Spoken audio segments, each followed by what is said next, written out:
A paz de Jesus, meu irmão, minha irmã. Vamos lá?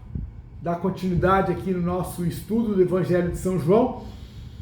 Nós estamos começando o capítulo 14, e o capítulo 14 ele é muito denso, tem muita informação. Ele é dividido em duas partes, duas grandes partes. A primeira é quando Jesus comunica, a sua volta ao Pai. E a segunda parte é sobre a promessa do Espírito Santo, Nós vamos conseguir ver só um pedaço da primeira parte agora nesse vídeo, tá ok? Mas vamos lá. Em nome do Pai, do Filho e do Espírito Santo, amém? Que o Espírito Santo nos ilumine nesse momento de meditação da Palavra de Deus. Evangelho de Jesus Cristo segundo São João, capítulo 14, nós vamos ver os versículos de 1 a 4 e de 5 a 7. Somente esses versículos, tá bom? Vamos só colocar o contexto aqui. No capítulo 13, Jesus anunciou que dentre eles havia um traidor e Jesus disse também que Pedro iria negá-lo. E isso perturbou o coração dos discípulos, dos apóstolos, é lógico. São duas notícias muito pesadas, Então, Jesus começa esse capítulo dizendo o seguinte: não se perturbe o vosso coração, credes em Deus, crede também em mim. Vamos lá. Por que Jesus disse isso? Na verdade, existe um versículo lá em Isaías, no capítulo 7, versículos 7, na tradução da Ave Maria, e 9 em outras traduções, que diz o seguinte: Isaías 7, 9 na Ave Maria, ou 9 em outras traduções, ou 7 na Ave Maria. Eu vou ler da Bíblia do Peregrino. Diz assim: se não crerdes, não subsistireis. Olha só, se não crerdes, não subsistireis. Então, Jesus já começa falando isso: olha, não fiquem perturbados, creiam em Deus e creiam em mim. Porque se vocês não crerem, vocês não vão suportar, vocês não vão aguentar, vocês não vão permanecer no caminho. É importante que vocês creiam, Então Jesus usou desse versículo, inclusive só colocando o contexto lá de Isaías, o rei, ele estava perturbado diante da ameaça do inimigo. Então, a palavra de Deus veio ao encontro dele dizendo isso: se não crerdes, não subsistireis. E Jesus usa essa mesma palavra para os seus discípulos. Por quê? Se o coração deles já estava perturbado por conta de dois anúncios, um da presença do traidor, e o outro anúncio, que era a negação de Pedro, eles já ficaram perturbados, imagine com os acontecimentos que estavam por vir. Jesus sendo preso, sendo humilhado, sendo espancado, Jesus sendo crucificado, morrendo. Então era preciso crer. E uma coisa interessante, se a gente pegar ali no Evangelho de São Lucas, no capítulo 22, Lucas 22, versículos de 31 a 34, nós vamos ver um fato muito interessante. Simão, Simão, dizia Jesus, eis que Satanás veio reclamar para vos peneirar como trigo. Mas eu roguei por ti, para que a tua confiança, ou para que a tua fé, não desfaleça, ou não vacile, ou não falhe. Olha só, Jesus não impediu que Satanás peneirasse, né? Ou tentasse, provasse Pedro. Mas ele rezou para que ele não perdesse a fé. E é a mesma situação aqui. Jesus não ia tirar o sofrimento, a dor dos seus que haviam de passar, mas ele estava preservando a fé. A fé é o ponto de equilíbrio da nossa vida. Nós precisamos acreditar, porque se nós não acreditarmos, se nós não crermos, nós não subsistiremos. Esse versículo 1 diz isso. Versículo 2.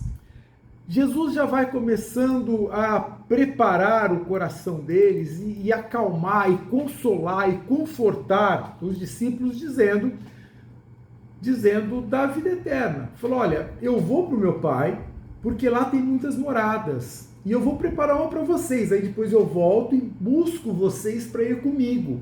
E no versículo 4 ele diz assim, e vós conheceis o caminho para onde eu vou.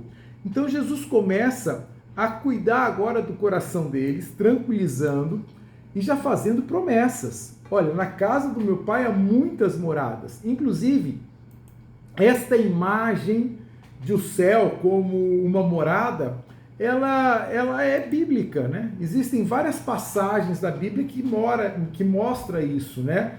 Inclusive, a gente pegando aqui no Evangelho de São João mesmo, no prólogo de São João, João diz assim, o verbo se fez carne e habitou entre nós, e veio morar entre nós, e armou tenda entre nós, né? É esse conceito de moradia. O mesmo conceito para o céu, né? Existe uma passagem, 2 Coríntios 5:1, é muito interessante, presta atenção, 2 Coríntios 5:1, que diz assim, sabemos que, se a tenda terrestre em que vivemos se desfaz, receberemos de Deus a hospedagem de uma eterna moradia no céu, não construída por mãos humanas. Então esse conceito de que no céu temos uma morada é bíblico, tá bom? Inclusive, Deuteronômio 6, de 10 a 11, fala sobre isso. Josué, os capítulos 13, 14, 15, 16, 17, 18, fala sobre isso, tá bom? Esse conceito de morada no céu, e é justamente o que João coloca aqui. Ele diz, olha, Jesus falou que lá tem muitas moradas, ele prepara uma para nós, depois ele vem nos buscar para levar lá, porque nós conhecemos o caminho, e aqui é uma coisa muito interessante, versículos de 5 a 7. Quando ele diz, vocês conhecem o caminho, Tomé fala, mas qual o caminho? Nós não sabemos nem para onde o Senhor vai, como é que nós vamos saber qual é o caminho? Jesus fala o seguinte, eu sou o caminho. Eu sou o caminho, a verdade e a vida. E isso é muito interessante. Ninguém vem ao Pai senão por mim, Jesus afirma. Veja, esse conceito, né, de Jesus ser o caminho é o mesmo conceito, é o mesmo contexto lá de Êxodo, quando o povo saiu da escravidão do Egito e andou pelo deserto até a terra prometida, mas ele não sabia o caminho. Então Deus conduzia o povo por Moisés, em determinado momento por um anjo, mas também por uma coluna de fogo e por uma nuvem. Então era Deus que conduzia o povo da escravidão para a terra prometida. É o mesmo conceito aqui. Jesus é aquele que conduz o povo da escravidão do pecado para a terra prometida, para a pátria celeste, para o céu. É o mesmo conceito. Ele é o caminho. Nós não sabemos o caminho, somente Ele sabe o caminho. Né? Tem algumas passagens que nos ensinam isso. Né? Jesus não é o guia, Ele é o caminho. Né? Ele não simplesmente direciona, mas Ele é o caminho. Não existe como chegarmos ao céu senão nele. Tem duas passagens ou três muito interessantes. Vamos lá. João 1,51. João 1,51 fala uma coisa muito interessante, que Jesus é uma escada que liga a terra até o céu. João 1,51 diz assim: eu vos asseguro que vereis os céus abertos e os anjos de Deus subindo e descendo por este homem. O homem é ele, o Filho de Deus. Então Jesus é aquele que liga a terra ao céu, o céu e a terra. E a única maneira de chegar lá é por ele. Jesus é a porta de entrada. João 10:7, vamos pegar rapidinho lá, ó. João 10:7. Jesus é a porta de entrada. Assim, pois, falou-lhes outra vez: asseguro-vos que eu sou a porta do rebanho. A gente só consegue chegar no céu por Jesus. João 3,13. Olha que lindo isso. João 3,13. Jesus diz assim: ninguém subiu ao céu a não ser aquele que desceu do céu, este homem, o Filho de Deus. Jesus é o único que conhece o caminho para o céu. Ninguém chega ao Pai senão por Jesus, único Salvador. Ele é o único caminho. E é o caminho verdadeiro que nos leva à vida. Por isso, o caminho, a verdade, a vida. Verdade, na Bíblia, principalmente na língua grega, tem também o sentido de revelar, de revelação. Então, Jesus é aquele que revela a verdade que é Deus. Jesus é o caminho, o único caminho, o verdadeiro caminho que nos leva à vida. Mas ele é aquele que revela quem é Deus. A verdade tem esse sentido de revelar, de fazer ser conhecido. Jesus é aquele que revela verdadeiramente Deus. E ele é a vida. Porque nele a criação se regenera. Nele nós temos nova vida. A vida eterna, mas também nós temos uma vida transformada. Jesus é o novo Adão. A partir de Jesus temos uma nova criação. Então Jesus é o caminho verdadeiro que nos leva para a vida eterna. Ele é o único caminho, ele é aquele que revela a verdade, ele é a verdade e ele é aquele que dá a vida, transforma a vida. Em Jesus nós somos novas criaturas para a eternidade. Bom, já são quase 13 minutos, nós vamos precisar parar por aqui, que já está muito extenso, né?